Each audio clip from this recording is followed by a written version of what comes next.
Bienvenidos a esta edición del ADC 2022. Mi nombre es Jonathan Merlos, soy un Project Manager en Aplaudo y este día revisaremos un tema que yo considero muy interesante. El nombre de esta presentación es Quantum Business Solutions, a Horizon for New Opportunities, y como su nombre lo indica, vamos a hablar bastante de lo que es la computación cuántica y las promesas que trae para con nosotros en el futuro. La agenda de este día será primero entender qué es la computación cuántica, y a partir de eso ya vamos a entender un poquito más sobre la ciencia sobre la que se basa esta nueva tecnología. Además de eso, vamos a entender un poco las oportunidades que estas nuevas tecnologías y estas nuevas formas de aplicarlas trae para nosotros. Y después de eso hablaremos algo más relevante con nuestra industria, que es las implicaciones que tiene la física cuántica con respecto a nuestro día a día en el software engineering. Y después revisaremos algunos de los retos que tenemos, tanto con la implementación de esta nueva tecnología como al mismo tiempo con las cosas que queremos alcanzar y los problemas que queremos resolver. Pero primero vamos a revisar algo que nos provee IBM, que es una definición bastante simple pero bastante buena de lo que es la computación cuántica. Y nos dice que la computación cuántica es una tecnología que está emergiendo rápidamente y que utiliza o que aprovecha las propiedades de la física cuántica para poder resolver problemas que son demasiado complejos para computadoras clásicas. ¿Cuáles son esas leyes de la mecánica cuántica que aprovecha? Pues eso vamos a ver mucho más adelante. ¿Cuáles son esos problemas que son demasiado complejos para las computadoras clásicas? Es algo que también veremos en las próximas slides. Y para eso necesitamos entender qué es un qubit. Un qubit es el análogo de lo que es un bit en la computación clásica. Y si para algunos de los que nos están viendo no están muy familiarizados con lo que es un bit es la unidad mínima abstracta de información sobre la cual funcionan nuestras computadoras. Y cuando digo computadoras me refiero a cualquier aparato digital. En este sentido, un bit puede tener tanto un valor de 0 o de 1, que es básicamente un estado de voltaje de un transistor. Pero para ponerlo simple, digamos que un bit puede tener un valor de 0 o de 1. Un qubit, sin embargo, tiene propiedades mucho más interesantes. Un qubit no necesariamente tiene que estar en uno de esos dos estados, sino que puede permanecer en ambos estados al mismo tiempo. E incluso puede entrelazarse de tal forma de que un cambio sobre uno afecte a otro. Pero justo esas son las dos leyes que vamos a revisar más adelante. Por el momento, lo que están viendo en la presentación es una representación de lo que es un bit, donde una posición puede ser 0 o 1, y un qubit donde puede tener diferentes probabilidades dentro de un espectro de estados. Y si lo queremos ver en un término más matemático, un qubit es una función de onda que puede ser representado por una ecuación diferencial lineal. Pero para eso vamos a entender las propiedades que utiliza la computación cuántica para poder desarrollar o para poder volver más interesante esta tecnología. La primera de ellas es la superposición. ¿Qué es la superposición? Probablemente muchos de ustedes han oído de esta historia o de esta famosa forma de describir la superposición en la computación cuántica o en la física cuántica, que es de este gato de Schrödinger. Probablemente le hemos oído como era originalmente, probablemente hemos oído una variación de esta. Pero básicamente para recapitularla, es sobre un gato que se encuentra dentro de una habitación o dentro de una caja y depende de un sistema cuántico para saber si va a vivir o morir. Específicamente, la utilizada por Schrödinger era un átomo en decadencia que tenía igual probabilidades de que la radiación que emergía a partir de ese átomo matara al gato o no.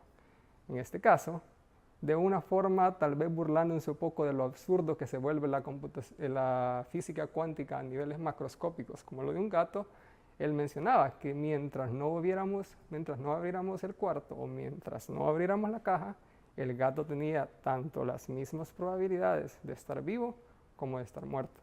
Y abajo en la presentación pueden ver una notación que describe esas probabilidades, donde tenemos, primero, 1 sobre la raíz cuadrada de 2 de que el gato esté vivo, más 1 sobre la raíz cuadrada de 2 de que el gato esté muerto. Esta notación es conocida como bracket notation y nos estamos viendo específicamente la parte ket de esa notación. Y pueden ya ver una más relacionado al lado de qubits, con el estado 0 y con el estado 1, sobre esa misma idea de que un qubit puede estar tanto con las mismas probabilidades de estar en una posición 0 como en una posición 1, o en un estado 0 o un estado 1. Entonces, recapitulando, mencionamos que el bit necesitaba estar en un solo estado, mientras que el qubit puede estar no necesariamente en un estado, sino que su estado va a ser probabilístico y no determinista, como lo es en el estado, como lo es en la computación clásica o en los bits clásicos. El entanglement es otra de esas propiedades interesantes que nos ofrece los qubits. El entanglement habla de que dos objetos diferentes, en el mundo cuántico por supuesto, pueden estar entrelazados de tal forma que un cambio en uno de ellos afecta directa o indirectamente al otro objeto, y de esta forma podemos hacer cosas mucho más interesantes en la computación cuántica. En la presentación que ven en pantalla, ahí van a poder ver que también estamos utilizando la misma notación que en la anterior, y ahí la notación que están viendo es específicamente para un sistema cuántico que está en un estado de campana, en el cual el vector representa los diferentes estados en los que puede permanecer, siendo que si el primer qubit se encuentra en un estado 0, ya que posee una relación directa, sabremos que aún sin medir el segundo qubit, el estado del segundo será también 0. Igual, si medimos que el estado del primero es de 1, entonces sabremos sin necesidad de medir el otro que también el otro será 1. Y esto pues nos abre un mundo de posibilidades para crear campos más multidimensionales en los cuales podamos trasladar información, ni siquiera trasladar, sino que teletransportar información o que aparezca inmediatamente en otros qubits, solo alterando la información que contiene un qubit y no necesariamente propagándola a través de cada uno de ellos. Y por ende resolvemos muchos problemas de memoria y de capacidad computacional que tenemos hasta el día de hoy con computadoras clásicas. Existe otra propiedad que utiliza bastante la computación cuántica, como lo es la interferencia. Sin embargo, para volverlo un poco más simple, nos quedaremos nada más con la superposición y el entrelazamiento. Ahora que hemos hablado un poco de la ciencia que existe detrás de esto y las propiedades que los qubits aprovechan para poder resolver problemas más complejos, que es parte de esa definición que vimos al inicio, vamos a ver cómo lo hacen. Y es a través de la creación de campos que permitan manejar muchísimas más variables que lo que permite la computación clásica por las limitantes que tiene. Y para ello están viendo ahí en la slide que tienen en pantalla que ya vimos un sistema cuántico de un qubit y un sistema cuántico de 2 qubits, que fue ese vector que vieron en las slides anteriores. En el primer vector teníamos un solo qubit y teníamos dos estados posibles. En la segunda pantalla vimos un estado de 2 qubits que estaban entrelazados. Entonces ese vector tenía 4 estados posibles, lo que significa que a medida vayamos teniendo un sistema cuántico de muchos más qubits, o podríamos decir una computadora cuántica de muchos más qubits, las capacidades o el número de variables o el número de estados que puede tener son muchísimas más. En este caso son representadas por la ecuación 2 a la potencia del número de qubits que tengamos. En una computadora que tenga 64 qubits, el número de estados posibles son 18 billones de billones. Y si cada uno de los estados dentro de ese vector es un número complejo, que en la computación clásica, por ser un número complejo, está representada por un número imaginario y un número real, cada uno de esos es un bit. Lo que significa que es posible con una computadora cuántica de 64 bits procesar 36 billones de bits, es decir, 2 bits por 18 billones de estados posibles dentro de ese vector. Claramente eso no es para nada posible en una computadora clásica. Y por ende, resolver esos problemas que tienen tantas variables, que tienen tanta información, que se necesita almacenar y que se necesita procesar, es algo en lo que la computación cuántica tiene muchas promesas. Ahora, en qué industrias puede ser aprovechada la computación cuántica. Si bien es cierto, la computación cuántica no va a resolver todos los problemas, es decir, no es que va a reemplazar directamente la computadora que tenemos ahorita en nuestro bolsillo, como es nuestro celular, o la computadora que tenemos enfrente en nuestros escritorios, porque no es necesariamente va a hacer que Word o PowerPoint corra mejor. Sí tiene ciertas cosas en las cuales puede apoyar, y es una de ellas la química, la energía, las ciencias de vida y la farmacia, y la predicción y prevención de ciertos sistemas caóticos. Les podría dar un par de ejemplos acerca de esto. Uno de ellos es un descubrimiento que se hizo hace más de un siglo, que es conocido como la Haber-Bosch Process, que permite a través de la fijación de nitrógeno crear el amoníaco. ¿Para qué sirve el amoníaco? Sirve para crear un montón de los fertilizantes que nosotros, que son utilizados para cultivar muchas de las cosas que nosotros comemos. Es decir, es algo que es producido en una gran masa y por ende es responsable de más del 1.5% de la energía que se consume en el mundo. Sabemos a través de la química que existe una enzima que procesa naturalmente que hace naturalmente este proceso sin necesidad de consumir tanta energía. Sin embargo, tratar de modelar ese proceso en una computadora para entenderlo y modificarlo es totalmente una pesadilla. Así que claramente no vamos a poder resolver esos problemas con una computadora clásica, pero sí es algo que vamos a poder resolver con la computación cuántica. ¿Y por qué la computación cuántica nos va a ayudar a resolver? Porque son fenómenos cuánticos, y qué mejor para resolver fenómenos cuánticos de la naturaleza que una computadora cuántica, es decir, utilizar la cuántica para resolver la cuántica. También también quisiera hablar del clima. Una de las razones por las cuales nosotros solo podemos ver predicciones del clima a corto plazo y no podemos prever cómo va a estar el clima en un mes o cómo vamos a estar el clima en 2 meses, es porque el número de variables es demasiado grande, y tratar de computar todo ese número de variables es imposible, ya que para una computadora clásica, por más alto nivel de procesamiento que tenga, llegará el día del cual está tratando de prever y no va a poder resolverla, especialmente para sistemas caóticos como lo es el clima y como lo son muchos procesos naturales que nosotros vivimos. Entonces la simulación es definitivamente una de las cosas, o la simulación de procesos naturales es algo que definitivamente la computación cuántica intenta ayudarnos a descifrar.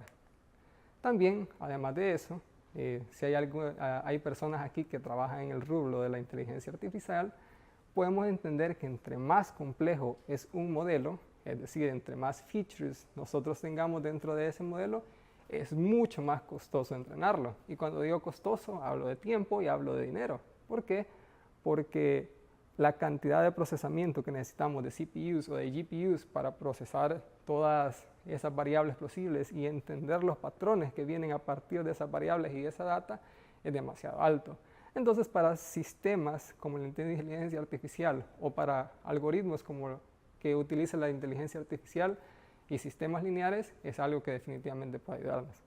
Para la optimización de ciertos cálculos, por supuesto, y existen 2 algoritmos muy famosos que son cuánticos, como lo es el algoritmo de Grover's, que nos ayuda a buscar información de una forma mucho más eficiente en bases de datos gigantes, que es también uno de los problemas que intentamos resolver. Además, el algoritmo de Shor también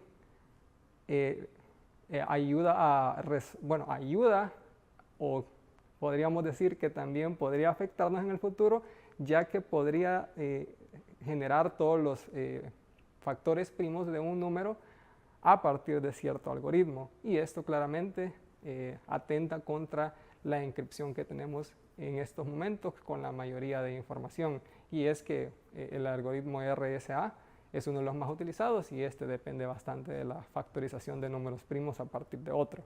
Entonces, necesitamos encontrar mejores formas de proteger nuestra información de forma cuántica. Ya existen un par de protocolos que están en desarrollo.